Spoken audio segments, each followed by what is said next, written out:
Saya Jeremy Aditya Budindrawan, NRP 172300178 dari Fakultas Kewirausahaan. Saya di sini akan menjelaskan tentang mata kuliah bisnis global, yaitu chapter 8 Foreign Direct Investment atau yang biasa disebut FDI.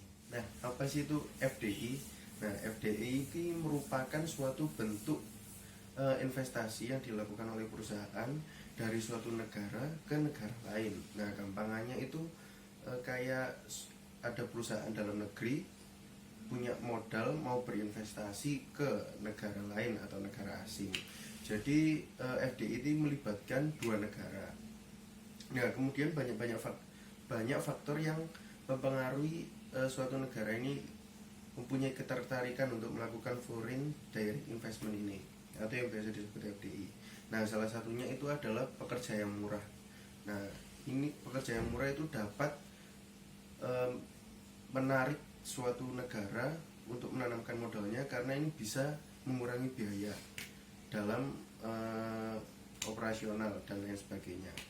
Nah, kemudian contoh perusahaan yang menanamkan modal itu, contohnya di Indonesia yang dari luar yang menanamkan ke Indonesia itu adalah produk mobil Hyundai dari Korea Selatan. Nah, jadi perusahaan Hyundai dari Korea Selatan menanamkan modal di Indonesia. Kemudian apa sih keuntungan yang didapat suatu negara jika ada yang menanamkan modal di negaranya? Ada beberapa keuntungan yang didapat suatu negara. Salah satunya itu adalah dapat uang basah atau modal. Jadi modal ini dapat digunakan negara untuk menggerakkan perekonomiannya. Nah, kemudian yang kedua adalah jika ada perusahaan yang masuk, itu bisa terjadi transfer kayak teknologi, terus pengetahuan, keterampilan, dan lain sebagainya. Nah, kemudian itu menciptakan keuangan negara yang stabil. Nah, itu terutama itu bagi negara yang mempunyai sumber daya yang banyak tapi nggak punya modal atau modalnya terbatas. Kemudian selain keuntungan ada kerugian yang didapat juga. Lah, apa sih kerugiannya? Kerugiannya itu yang pertama itu adalah dominasi tenaga kerja asing. Nah, jadi jika tenaga kerja asing masuk, jadi ada beberapa tenaga kerja yang ada di dalam negeri itu bisa tidak bekerja atau menganggur, bisa-bisa begitu.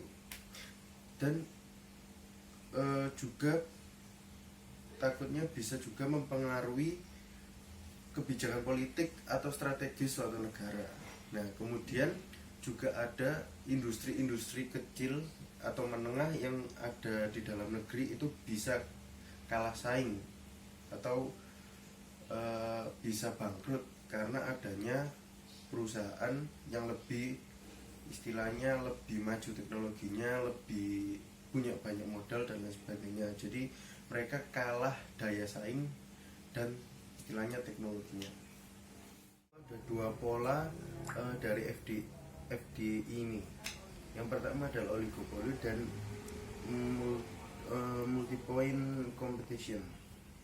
Nah, oligopoli ini adalah biasa disebut pasar yang tidak sempurna atau ada beberapa produsen atau penjual di banyak konsumen pasar. Nah, kemudian industri yang termasuk dalam oligopoli ini ada kayak rokok, terus kemudian mobil, semen dan lain sebagainya. Nah, kelebihannya itu apa sih oligopoli ini? Kalau kelebihannya itu jadi banyaknya beberapa produsen ini, konsumen memiliki lebih banyak pilihan terhadap barang yang diinginkan konsumen.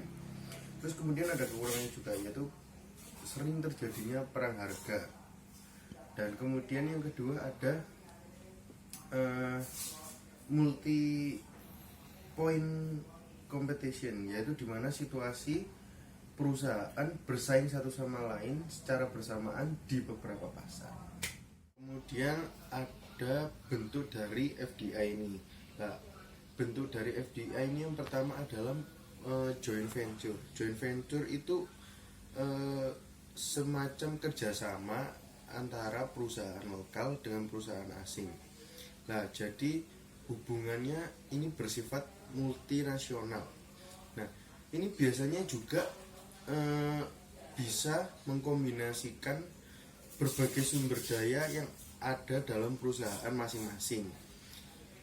Kemudian ada kelebihan dari joint venture itu adalah perusahaan asing yang menjadi partner itu umumnya lebih memahami kebiasaan yang ada, terus budaya yang ada, jadi lebih gampang untuk masuk ke pasarnya. Dan kemudian mungkin juga memiliki teknologi yang lebih cocok digunakan di negara asing yang kita investasikan. Kemudian ada kelemahannya juga.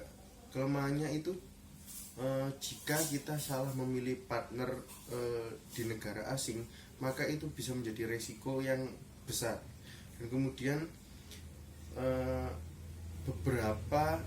akan terjadi beberapa perbedaan pandangan dengan partner yang ada di negara asing. Kemudian yang kedua adalah akuisisi. Akuisisi itu adalah membeli perusahaan yang ada di negara asing tersebut. Nah, jadi kelebihannya ini proses operasionalnya lebih cepat. Jadi membuat resiko itu lebih kecil. Kemudian kelemahannya adalah mungkin untuk membeli atau mengakuisisi perusahaan yang ada di negara asing itu biayanya sangat mahal, jadi membutuhkan modal yang lebih besar. Kemudian ada greenfield investment. Jadi greenfield investment ini kayak membuka pasar baru di negara asing. Jadi misalnya kayak ada beberapa produk Indonesia, misalnya kayak Maxzen itu dari Indonesia, misal kita jual ke Singapura. Jadi itu kita tidak ada kerjasama ataupun membeli perusahaan yang ada di negara asing. Jadi kita mulai dari awal untuk kayak membangun lagi, menyesuaikan dengan budaya yang di sana, teknologi yang di sana, dan lain sebagainya. Sekian beberapa penjelasan mengenai foreign direct investment atau yang biasa disebut FDI. Saya Jeremy Aditya mengucapkan terima kasih.